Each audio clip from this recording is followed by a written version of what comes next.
சபைகளில் பிரச்சனை இருக்குது, சமூகத்திலே பிரச்சனை இருக்கிறது.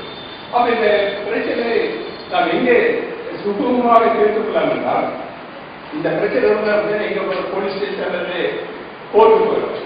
அங்கே போகாமல் இந்த ஆர்த்த இங்கே உட்கார்ந்து அதை நாம் வெகுளில தீர்த்து கொள்ளலாம்.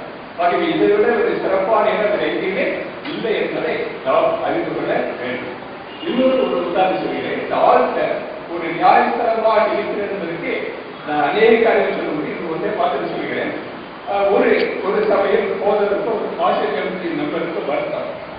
அப்ப இந்த பாஷை கமிட்டி மெம்பரை ஒரு சபதம் எடுத்துக்கொண்டார். இந்த போதகர் இந்த ஆலயத்துக்கு வைத்து நான் பின்விருந்து இவர் கையினால் அப்போ சட்டம் வாங்க மாட்டேன். அவர் சபதம் எடுத்துக்கொண்டார். ஒரு நாள் என்ன செய்தார், அது பெரிய ஆழ்த்த 40 எடுக்கிறார். இவர் போதனை அங்கே திருவள்ளூர் கொடுத்து விட்டு இவர் வடமலையிலிருந்து ஆழ்த்திட்ட போய் அங்கிருந்து அப்பத்தையும் கிராஸ் சாப்பிட்டு பார்த்தீங்களா. அப்ப அவருக்கு பின்னால் பார்த்தீங்கன்னா அப்ப அவருக்கு எதிராக இருந்தது. ஆனால் அவர் அதிலேயே எழுதப்பட்டு அந்த காலத்தை முடித்துவிட்டார். அது நான் ஏன் இதை முன்னாலேயும் சொல்லிக்கொண்டே போகலாம். ஏன் இதை 3 காரியங்களை சொன்னேன் என்றால், இந்த ஆழ்த்த தன்னுடைய மகிமையை வெளிப்படுத்துகிறது. அதை நாம் பயபக்தியோடு அந்த இடத்தில் செல்கிறோம். பயபக்தி இல்லாமல் அந்த இடத்துக்கு அனுப்பினால் கட்டுடைய தண்டனை இருக்கிறது. சாதாரண கட்டணம் இல்லை. அப்ப தேவனுடைய பிரசனம் இருக்கிறது என்பதற்கு இந்த ஆழ்த்த நமக்கு ஒரு அடையாளமாக இருக்கிறது. ஆகவே இந்த ஆழ்த்த மகிமை வேலை வல்லமை கூறின ஏனென்றால் அதற்கு நாம் மரியாதை செலுத்த வேண்டும். கடவுளுக்கு உகந்த வணக்கத்தை செலுத்த வேண்டும். இப்பொழுது இந்த ஆலயத்தை அலங்கரிக்கிற சிறப்பான ஆழ்த்தை சொல்றது. இந்த ஆழ்த்தில் என்ன இருக்கு, மேகை தான் இருக்கு. சில நாட்கள் தான் இருக்கிறது. இந்த மேஜையை பற்றி ஒரு காரியம் சொல்ல வருகிறேன். இந்த மேஜைக்கு நாம் என்ன பேர் சொல்கிறோம், மேஜை என்று சொல்லி வீட்டில் பிள்ளைகள் படிக்கிறதுக்கு சின்ன மேஜை போடுறோம். பெரியவர்கள் படிக்க ஆரம்பிச்சிருக்கிற மேஜை, ஆசிரியர்கள் பயன்படுத்துகிற மேஜை இருக்கு.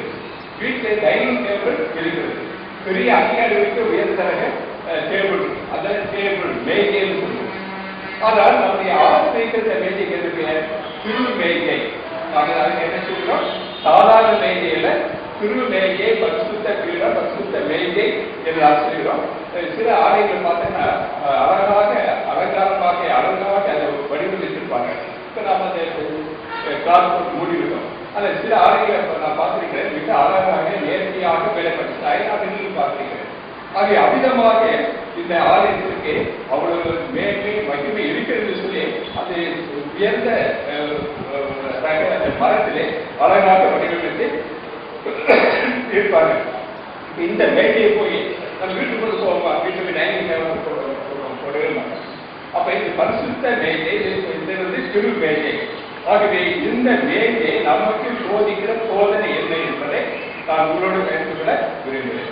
அப்ப இந்த திருவிருந்தை ஆராய்ச்சி இந்த மேடை நடத்தப்படுகிறது.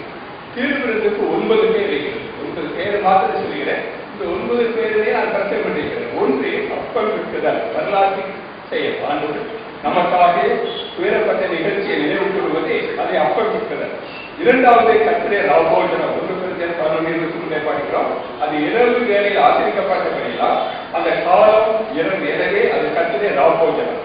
மூன்றாவது பேர் ஐக்கிய பந்தி. அங்கே ஒரு ஐக்கியம், ஒரு குடும்ப உறவோடு ஒரு ஐக்கியம் இருக்கிறது.